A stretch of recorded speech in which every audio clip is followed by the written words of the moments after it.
বাংলাদেশের জনগণ ভোটের অধিকার সহ তাদের সকল মৌলিক অধিকার থেকে বঞ্চিত ছিল।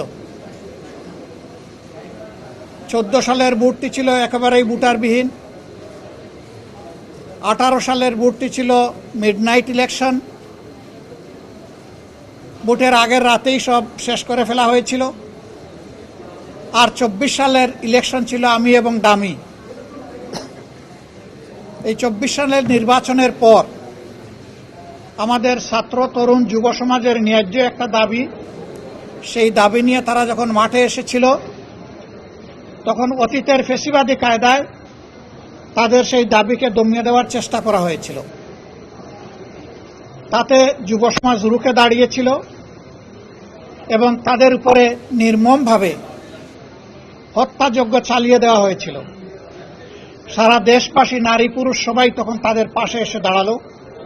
তুমুল আন্দোলনের মুখে ফেসিবাদী সরকার 24-এর 5ই আগস্ট দেশ থেকে, এরপরে বহু নির্বাচন হলো। এবছরের 12ই ফেব্রুয়ারি একই দিনে আপনারাও সবাই 2টা ভোট দিয়েছেন। এখন যারা সংসদে আছেন তারাও সবাই 2টা করে ভোট দিয়েছেন। সবার হাতে 2টা করে ব্যালট দেওয়া হয়েছিল।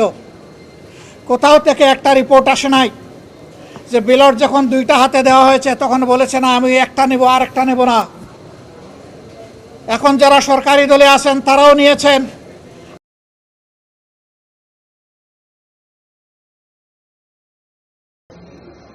মাননীয় প্রধানমন্ত্রী সংসদ নেতা তিনিও জনগণকে বলেছেন আপনারা বলুন।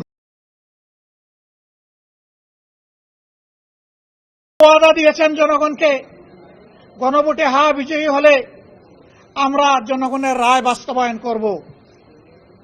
এই হায়ের দাবি অনুযায়ী 2টা শপথ নেওয়ার কথা, একটা সংসদ সদস্যের শপথ আর একটা সংস্কার পরিষদ সদস্যের শপথ।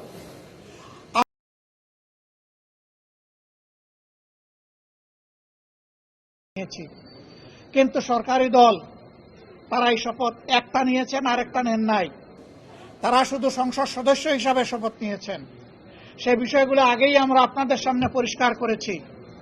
জাতিকে দেওয়া ওয়াদা তারা এখন যুক্তি তুললেন যে সংবিধানের মধ্যে গণভোটের কোনো প্রভিশন নাই। সংবিধানের ভিতরে যদি গণভোটের প্রভিশন থেকে না থাকে তাইলে 26 সালেও কোনো নির্বাচন নাই। সংবিধানে তো 26 সালে নির্বাচন হওয়ার কথা না, সেটা 29 সালে গিয়ার কথা। এইটাও সংবিধানে ছিল না।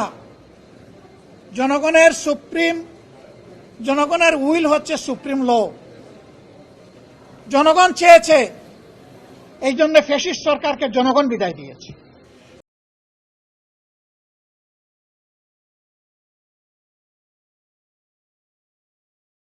প্রায় একটা সরকার গঠন হয়েছিল এবং সেই সরকারের জারি করা নির্দেশের আদেশের আলোকেই গণভোট এবং সংসদ নির্বাচন অনুষ্ঠিত হয়েছে। এখন গুস্ত হালাল আর জুল হারাম। একটা যদি হালাল হয় আরেকটা হারাম হয় কিভাবে? তারা এখনো বলছেন এটা সংবিধানে নাই। তাহলে সংবিধানে এই সরকারেরও প্রভিশন নাই এখন যেটা গঠন হয়েছে। বাংলা কিউআর যেখানে নগদ পেমেন্ট সেখানে। সারা দেশে 10 লাখেরও বেশি মার্চেন্টে নগদে পেমেন্ট করুন খুব সহজে।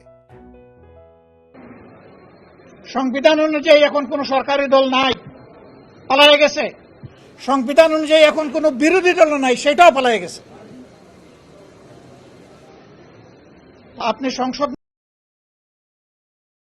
মানবেন, জনগণের অভিপ্রায়ের এক অংশ মানবেন, আরেক অংশ মানবেন না।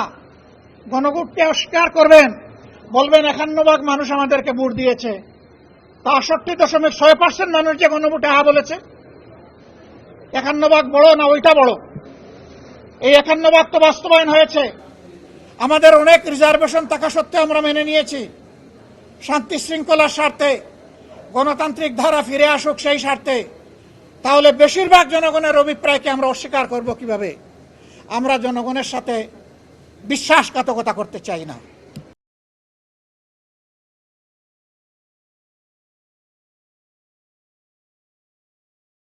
আপনারা দেখতে পাচ্ছেন আমরা লড়ে যাব এবং একই সাথে জনগণকে সাথে নিয়ে রাজপথে আমরা লড়ে যাব ইনশাআল্লাহ। এ দাবি বাস্তবায়ন না হওয়া পর্যন্ত আমাদের অবস্থান অপরিবর্তিত, আমাদের লড়াই চলবে এবং আমরা বিশ্বাস করি কখনো কোনো জনপদে জনগণের অভিপ্রায় বা রায় কখনো বৃথা যায় না, সেটাই শেষ পর্যন্ত বাস্তবায়িত হবে ইনশাআল্লাহ। বিজয় হবে বিরোধী দলের নয়, বিজয় হবে 18 কোটি মানুষের। যারা গণভোটের পক্ষে অবস্থান নিয়েছে বিজয় হবে তাদের। এই জনগণের সাথে বিশ্বাস পারব না। আমাদের অবস্থানে আমরা অনড়, অটল, অপরিবর্তিত লড়াই আমাদের চলবে ইনশাআল্লাহ। এ দেশ সরকারি দলেরও নয়, বিরোধী দলেরও নয়, এই দেশ 18 কোটি মানুষের। সুতরাং 18 কোটি মানুষের রায়, স্বার্থ, অধিকার উপেক্ষিত হবে আর বিরোধী দল বসে বসে সংসদের ভিতরে সমর্থন দিবে। ভালো কিছু হলেও সমর্থন দেব, কিন্তু জনস্বার্থ বিঘ্নিত হলে অবশ্যই তার বিরুদ্ধে আমরা রুখে দাঁড়াবো। যেভাবে চলছে সেইভাবেই চলবে, যেভাবে এখন আপনারা আমাদের সাথে আছেন, জাতি আছে, ওইভাবে থাকবে। আপনাদের মনে থাকার কথা 94 সালে আমরা অনুরোধ করেছিলাম কেয়ারটেকার সরকার বাস্তবায়ন করার জন্য।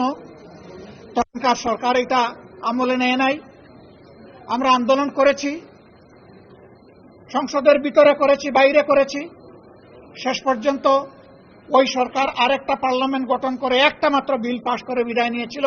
সেই বিলটা ছিল কেয়ারটেকার সরকারের বিল। আমরা চাই না 5 বছর পরে সরকার এটা করুক। সরকার দেওয়া আসুক, জনগণকে সম্মান করুক, অবিলম্বে তা বাস্তবায়ন করুক। এবং জনগণ এখন যে একটা অস্বস্তির মধ্যে আছে, এইটা থেকে সরকারি দলের দায়িত্ব হচ্ছে জনগণকে অস্বস্তি থেকে মুক্তি দেওয়া। আমরা সেটাই তাদের কাছে চাই। ধন্যবাদ আপনাদেরকে। সবাই ভালো থাকবেন। আল্লাহ হাফেজ।